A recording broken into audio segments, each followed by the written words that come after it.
Bien, ¿qué tal? Bienvenidas, bienvenidos a este capítulo especial sobre alternativas de inversión en bolsa. Yo lo que les voy a compartir son básicamente dos cosas. Una de las cuatro alternativas más básicas que hay para poder invertir en bolsa y después una diferenciación entre las tres metodologías más usadas para invertir en bolsa. Sin más preámbulo, déjenme compartir la pantalla.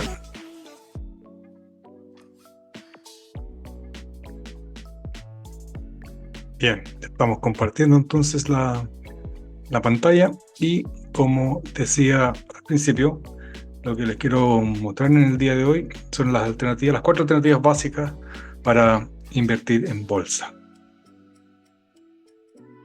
Con básica me refiero también a las más comunes. Entonces, primero está la inversión en fondos mutuos. Cuando invertimos en fondos mutuos, valga la redundancia, que están compuestos por distintas acciones del mercado.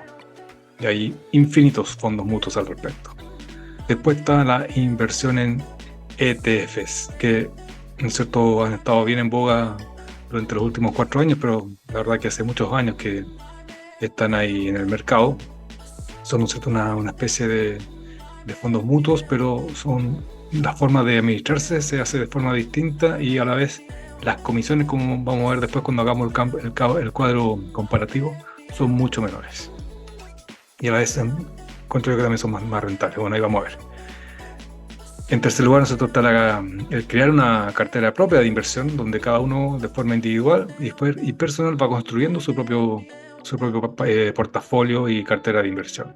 Y la cuarta alternativa es algo mixto, ¿no es cierto? Es crear una alternativa de cartera compuesta, es decir, puedo invertir en fondos mutuos, en ETFs y también por mi cuenta en acciones de forma personal. Esas son las cuatro alternativas más comunes y básicas que los inversores retail, como se les conocen, como ustedes, como yo, tienen para poder invertir. Hay muchas más, pero estas, como digo, son las más habituales. Entonces, aquí les voy a mostrar una comparación entre los fondos mutuos, los ETFs y armar una cartera propia. En primer lugar, hablamos recién de las comisiones. Los fondos mutuos tienen altas comisiones, de ahí que no pierden mucha rentabilidad. A diferencia, ¿no es cierto?, de los ETF y la inversión en cartera propia, que son bajas comisiones, muchísimo más bajas que la de los fondos mutuos. Después, los fondos mutuos, por ende, también tienen baja rentabilidad. En cambio, los ETFs y la cartera propia pueden tener alta rentabilidad. Ojo que no se garantiza nada. Recuerden que los éxitos pasados no garantizan los éxitos futuros, pero en el largo plazo y la historia se ha demostrado que los fondos mutuos rentan mucho menos que los ETF o las acciones propias que cada inversor va construyendo. Después, tanto en el fondo mutuo como en la inversión en ETF hay cero trabajo. ¿A qué me refiero con eso? Que tú no tienes que hacer nada básicamente. Básicamente el trabajo es buscar un fondo mutuo o un ETF y ahí elegir cuál invertir. A diferencia de la cartera propia que te requiere mucho más trabajo. Y el trabajo también va a ser mucho más intenso dependiendo de la metodología que tú vas a utilizar. Que posteriormente, como les contaba, voy a hacer también una comparación entre las tres más habituales. Entonces, si hacemos un resumen, los fondos mutuos tienen altas comisiones, tienen baja rentabilidad, pero la gracia es que no se requiere mucho trabajo, más bien el de buscar cuál invertir. En los ETF tienen bajas comisiones, tienen alta rentabilidad y también implican un cero trabajo, porque el trabajo, como al igual que el fondo mutuo, es buscar en cuál invertir. Y cuando tú creas tu propia cartera, tienes bajas comisiones, obviamente dependiendo del broker en el cual tú estés trabajando, y altas rentabilidades y requiere bastante trabajo. Y como te decía recién, va a depender de la metodología, cuál de las tres que vamos a ver a continuación te va a requerir más trabajo aún y cuál menos. Ok. En el caso de la cartera propia, ¿no es cierto?, que es la cuarta forma de invertir, vamos a hacer una comparación entre nosotros, los inversores retail, y los fondos de inversiones profesionales, como el JP Morgan, Goldman Sachs, el Banco de Chile, las corredoras, ¿no es cierto?, etcétera. Nosotros competimos contra nosotros mismos. Hay varios influencers que andan diciendo exactamente esto, que para qué andar compitiendo contra el mercado. Está como tenemos sometido en la cabeza que hay que ganar el mercado, y yo digo que no, hay que ganarle a uno mismo. En cambio, los fondos de inversión siempre están comparándose entre ellos mismos. Hay una especie de benchmark entre ellos porque están compitiendo. Obviamente, ¿para qué compiten? Para poder demostrarle a potenciales clientes y a los clientes actuales, tanto que se mantengan con ellos, como traer a nuevos clientes a invertir con sus propios portafolios. Nosotros tenemos una visión de largo plazo. En cambio, los profesionales tienen una inversión de corto plazo porque tienen objetivos y, ¿cómo se llama? Tienen incentivos especiales para ganar plata ellos en el corto plazo. Le da lo mismo a sus clientes. Nosotros podemos invertir en cualquier compañía del mundo. Porque hay un montón de brokers, que te permiten hacer eso. Puedes comprar acciones en Estados Unidos, en Europa, en Chile, en tu país, etc. En Asia, en Australia. En cambio, ellos están limitados por el volumen de transacciones, dependiendo de la compra y la venta. Tienen un límite cada uno de los operadores. Nosotros podemos invertir donde queramos. A la vez, nosotros no existen límites de concentración en nuestras carteras. Podemos concentrarlos, si queremos, en una sola acción. Por ejemplo, no sé, Apple. Y el 99% de mi cartera está en Apple y el 1%, no sé, en 2, 3, 4 acciones. En cambio, ellos tienen límite de concentración de ciertas posiciones en su cartera. No pueden concentrar todo en una sola. ¿Por qué? Porque están, ¿no es cierto?, jugando con el patrimonio de sus clientes. En cambio, nosotros, como somos individuales, podemos hacer lo que queramos con nuestro capital. Y ahora vámonos a lo que muestro yo como es como lo más interesante de esta pequeña sesión. Entonces, las tres más comunes, sobre todo las dos primeras, el Value Growth Investing y el Value Investing. El Value Investing es el más conocido, es el que suelen ocupar los grandes gurús de la inversión. Y es lo que más se enseña, ¿no es cierto? El tema del Value Investing. Y en derivado está el Value Growth Investing, que es una derivada, valga la redundancia, del Value Investing, pero que su norte es solamente buscar acciones de crecimiento. ¿Ok? Y el Common Sense Investing se aleja del Value Investing. Sin embargo, tiene como en común con el Value Growth el tema del crecimiento. El Common Sense Investing también tiene su foco en invertir en acciones de crecimiento. ¿Ok? Entonces aquí vamos a ver lo que va ocurriendo. A pesar que el Common Sense también ocupa técnicas del Value, pero no es un Value propiamente tal. Entonces vamos viendo las diferencias. El primero, Value Growth y el Value Investing requieren tiempo y dedicación. En cambio, el Common Sense Investing requiere entre 4 y 16 horas semanales. Algunos me han contado que le han dedicado hasta 20 horas. ¿Sí? Me parece perfecto, sobre todo cuando están partiendo. Quienes como yo, que lo llevamos 15 años aplicando, con 4 horas a la semana estamos de más. Incluso hay semanas que ni siquiera estoy observando.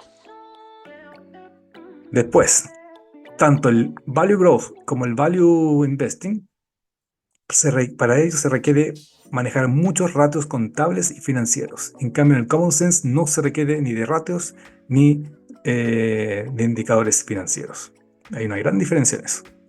Después, tanto en el Value Growth Investing como en el Value Investing se requiere conocer el valor intrínseco de una compañía. Por lo tanto, de ahí que se requiere tanto tiempo, que tú tienes que estar investigando para tratar de encontrar. Al final nadie sabe exactamente cuál es el valor intrínseco de una acción, pero quienes se le dan tiempo y dedicación a aquello seguramente se van a aproximar a lo más parecido al valor intrínseco de dicha acción. En cambio, en el Common Sense Investing no se requiere conocer el valor intrínseco. Después, tanto el Value Growth como el Value Investing se requiere conocer el margen de seguridad. ¿Por qué? Porque estamos buscando el valor intrínseco, ¿no es cierto? En cambio, como no nos interesa en el Common Sense Investing el valor intrínseco, tampoco estamos operando con un margen de seguridad. Lo que sí vamos a hacer otra cosa, que las otras dos no hacen. Aquí se establece una temporalidad en ambos lados. En cambio, en el Value Sense Investing, quien establece la temporalidad es la metodología. La metodología con temporalidad me refiero si puede trabajar en largo, mediano o corto plazo. En cambio, el Common Sense básicamente tiene dos focos, el largo plazo y el mediano plazo, pero sobre todo el largo plazo. se trabaja por lo tanto con gráficos mensuales. Y finalmente, tanto en el growth como en el value investing no se gestiona el riesgo con precisión. Se habla mucho de gestionar el riesgo, de manejar tu riesgo, etcétera, que no pierdas tu dinero, pero no en ninguna parte, al menos yo que sepa, no he conocido a nadie que es experto en value o en value growth que me diga cuál es el punto exacto para gestionar el riesgo. En cambio, esta es la gran diferencia del Common Sense Investing. Las otras son diferencias notorias, pero esta es como la gran diferencia. Acá la gestión del riesgo es precisa. Dice exactamente hasta dónde mantenerse en una acción, si esta va cayendo, cuánto invertir, cuántas acciones comprar y por tanto cuánto invertir y cuándo salirte de ella. Con precisión, con precisión. Finalmente, las dos primeras requieren mucho análisis fundamental, obviamente sobre todo para poder encontrar el valor intrínseco, mucho análisis fundamental. En cambio, el Common Sense es un mix entre análisis fundamental y análisis técnico, pero simple. Si esta es la grasa, pues eso es Common Sense, es sentido común. El sentido común es lo que te permite, de cierta manera, que esto se vuelva más amigable. Y es súper interesante porque varios de los alumnos que han hecho la metodología, han aprendido la metodología conmigo, siempre me han dicho, oye, pensé que tenía que ser ingeniero comercial, economista, financiero, contador, para poder entender el mundo de las inversiones. Y no es necesario. De hecho, es más, en Chile, que a las carreras de economía se le llama ingeniería comercial, ni siquiera ellos, y soy ingeniero comercial, por eso lo puedo decir con propiedad, ni siquiera a nosotros nos enseñan de esto en la universidad. Básicamente los que aprendieron fue los que tuvieron la suerte digo yo, que empezaron a trabajar en corredoras. Los que se fueron por otra área de la administración y la finanza no saben de esto tampoco. Y como digo, no es necesario, sobre todo cuando estamos utilizando el Common Sense Investing. Es la metodología la que te lleva a entender cómo invertir. Y eso es lo que básicamente yo he estado operando durante mis últimos 15 años y que me ha permitido ser bastante exitoso en el camino. Así es que eso. Ya después, en otro capítulo, hablaré más sobre la metodología Common Sense Investing para que puedan entender de qué estoy hablando al respecto. Porque la verdad es que si buscan por ahí, no hay mucho donde encontrar. Yo tuve la suerte de encontrarla el año 2005, cuando estudiaba ahí en el MIT, y ahí nos enseñaron de esta metodología. Entonces, en otra ocasión se las podré contar con mayor precisión y detalle. ¿Ok? Bueno, espero que este pequeño análisis les haya servido para que tengan también una mayor claridad de cómo comparar las distintas formas de invertir y las 3 metodologías más básicas también para poder invertir en acciones. ¿Ok? Que estén muy bien, nos vemos en otro capítulo. Chao, chao.